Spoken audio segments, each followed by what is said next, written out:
Hi, இன்னைக்கு நாம ரிவ்யூல பார்க்க போற படம் தான் வாசன் விஷுவல் வெஞ்சர்ஸ் தயாரிப்புல சமுத்திரகனி இயக்கத்துல வெளிவந்திருக்கிற நிமிர்ந்து நில் திரைப்படம். இந்த படம் ஆக்சுவலா வெள்ளிக்கிழமை ரிலீஸ் ஆயிருக்கணும். சில நிதி பிரச்சனைனால சனிக்கிழமை தான் ரிலீஸ் ஆயிருக்கு. இந்த படத்தோட கதை மற்ற விஷயங்களை பார்க்கறதுக்கு முன்னாடி அமீர் மற்றும் சமுத்திரகனியோட ஃப்ரெண்ட்ஷிப்பை பத்தி கொஞ்சம் பார்ப்போம். சமுத்திரகனி இயக்கி வெளியில வந்த முதல் 2 படமே அட்டர் ஃபிளாப். அதுல ஒன்று புரட்சி கலைஞர் நடிச்சு வெளியே வந்த நிறைஞ்ச மனசு.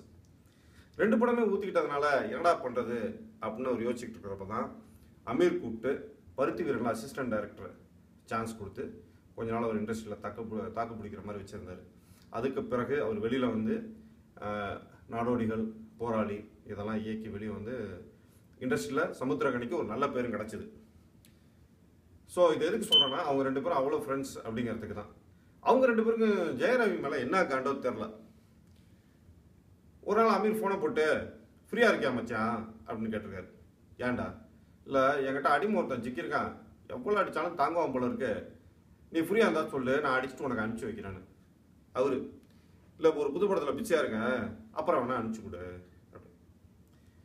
ஜெயரவி வச்சு எவ்வளோ அடிக்க முடியுமோ அவ்வளோ அடித்து 3 வருஷம் அவர் கால் சீட்டை லாக் பண்ணி ஆதி பகவன்கிற ஒரு அருமையான படத்தை அட்ராசிட்டியாக வெளியே விட்டாங்க. அந்த படம் ஆஸ்கார் விருது வாங்கலன்னு வர சில பேருக்கு மணக்குமார அது பாட்டில் தாறுமாற ஓடிச்சுன்னு வச்சிங்களா ஒரு பக்கம். எங்கன்னு கேட்காதீங்க. ஸோ அதுலேயே வந்து ஜெயரவியோட மார்க்கெட்டு தள்ளாட ஆரம்பிச்சிருச்சு. அந்த பிள்ளை அப்பயாவது விட்டுருக்கணும். மறுபடியும் அவரை தூக்கி ஒரு மீன்பாடி வண்டியில் போட்டு சமுத்திரகனி ஆஃபீஸ்க்கு அனுப்பிச்சிட்டாங்க. அவர் மறுபடியும் ஒரு 2 வருஷம் கும்மு கும்மு கும்மு கும்முன்னு கும்மி அதே மாதிரியே டபுள் ரோல் சப்ஜெக்டை கொடுத்து எந்திரிச்சு உட்காரவே முடியாமல் இருந்த ஜெயரவியை வச்சு நிமிர்ந்து நின்று டைட்டில் வச்சு படத்தை வெளியே விட்டாங்க. இந்த டைட்டிலுங்க அவர் இருந்த நிலைமைக்கு பார்த்தீங்கன்னாலே அவர் சொல்கிற மாதிரி தான் இருக்கும். ரொம்ப அடி வாங்கி கூணி குறுக்கிட்டா கொஞ்சம் நிமிர்ந்து நில்லு அப்படின்னு. ஸோ அவங்க 2 பேருக்கும் அமீரும் சமுத்திரகனியும் ஒரு சிறந்த டைரக்டர் அப்படிங்கிறதுல எந்த விதமான சந்தேகமும் இல்லை. ஐ மீன் பர்சனலாக எனக்கு வந்து அமீர் டைரக்ட் பண்ண எல்லா படமே ரொம்ப பிடிக்கும், எக்ஸப்ட் ஆதி பகவான். ஸோ இந்த சப்ஜெக்டுக்கு சூட்டே ஆகாத ஜெயரவியை வச்சு ஏன் அவனை படுபாதாரத்தில் அப்படி தள்ளாங்கன்னே தெரில. ஜெயரவிக்கு நாங்கள் என்ன சொல்கிறதுனா, நீங்கள் இந்த மாதிரி திறமையான டைரக்டர்ஸ் நம்புறதை விட உங்கள் அண்ணன் ராஜா டைரக்ஷன் நீங்கள் சேஃப் பெட்டில் நடிக்கிறது தான் உங்களுக்கு வந்து இண்டஸ்ட்ரியில் எதிர்காலத்துக்கு ரொம்பவே நல்லது அப்படிங்கிறது எங்களோட தாழ்மையான கருத்து. நேராக படத்தோட கதை விஷயத்துக்கு போவோம். படத்தோட கதை அப்படின்னு பார்த்தீங்கன்னா, சமூக அவலங்கள், இந்த மாதிரி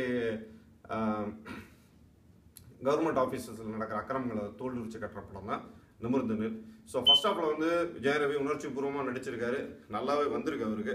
ஸோ ஜெயரவியை பார்ட்டை பொறுத்தவரைக்கும் அவர் நல்லா தான் பண்ணியிருக்காரு. ஃபர்ஸ்ட் ஹாஃப் கூட படம் கொஞ்சம் விறுவிறுப்பாக தான் போகுது. Second half படுமொக்க. ஸோ உட்காரவே முடியலங்கிற மாதிரி தான் இருக்குது. நிறைய பேர் எந்திரிச்சு தேட்டர் விட்டு போயிட்டாங்க. அந்த தாதா மாதிரி வர ஜெயரவி ரோல் வந்து இதுலேயும் எடுக்கல. ஆதிபவனும் பார்த்தீங்கன்னா அருவருப்பாக இருக்கும் அவர் பண்ணுற அந்த சீன்லாம். ஸோ இந்த படத்துலையும் வந்து ஜெயரவி மறுபடியும் தனக்கு பொருந்தாத ஒரு சட்டையை தான் அவர் போட்டிருக்காரு அப்படிங்கிறது தான் எங்களோட கருத்து. படத்தோட இசை பாட்டெலாம் ரொம்ப பெருசாக நல்லா இல்லைனாலும் பேக்ரவுண்ட் மியூசிக்கில் ஜிவி பிரகாஷ் நல்லாவே பண்ணியிருக்கிறாரு. இந்த படத்தில் அல்டிமேட்டாக ஸ்கோர் பண்ணது யாருன்னு கேட்டிங்கன்னா நம்ம சூரி. காமெடி மட்டும் இல்லாமல் குணச்சித்திர வேடத்துலையும் நல்லாவே சிறப்பாக செயல்பட்டுருக்காரு அவர். அமலாபால் அனைமே இந்த வருஷத்தோட இண்டஸ்ட்ரியில் அதோட கதை க்ளோஸ் ஆயிருன்னு நினைக்கிறேன். ஆனால் ஒன்றும் உருப்படியாக ஒன்றும் பர்ஃபார்மன்ஸே இல்லை. இந்த படத்தோட வியாபாரம் ரீதியாக பார்த்தோம்னா, இந்த படத்தில் தயாரிப்பாளருக்கு வந்து நிதி நெருக்கடி ரொம்ப ஜாஸ்தி ஆயிடுச்சு. ஜெயரவிக்கு பேமெண்ட்டே செட்டில் பண்ண முடியல. அதில் தான் கடுப்பாயிட்டார் ஜெயரவி. 2 வருஷம் போட்டு நான் லாக் பண்ணிட்டு பேமெண்ட் கொடுக்கலன்னா இப்படி அப்படின்னு லேபுக்கு ஒரு லெட்டர் கொடுத்தோன்னா படத்தை நிப்பாட்டிட்டாங்க. அதனால தான் ஒரு நாள் டிலேவாக படம் ரிலீஸ் ஆயிருக்கு. மற்ற ஏரியாலாம் மினிமம் கேரண்டியில் போயிருக்கு. ஸோ வசூல் எப்படி இருக்குங்கிறது இப்போ நமக்கு தெரிஞ்சு போச்சு. போக போக மக்களுக்கும் தெரிஞ்சிடும், இண்டஸ்ட்ரிக்கும் தெரிஞ்சு போயிடும். படம் ஒரு வாரத்தை தாண்டிடுச்சுன்னா பெரிய வெற்றி விழா கொண்டாடுற மாதிரி கொண்டாடிடுவாங்கன்னு நினைக்கிறேன். இந்த படத்துக்கு நம்மளோட ரேட்டிங் 2.5 out of 5. எங்கள் நிகழ்ச்சி உங்களுக்கு பிடிச்சிருந்துச்சுன்னா கீழே இருக்கிற சப்ஸ்கிரைப் பட்டனை அனுப்பிச்சி விடுங்க. அப்படி ரொம்ப பிடிச்சிருந்துச்சுன்னா உங்கள் ஃப்ரெண்ட்ஸுக்கெலாம் ஷேர் பண்ணி விடுங்க.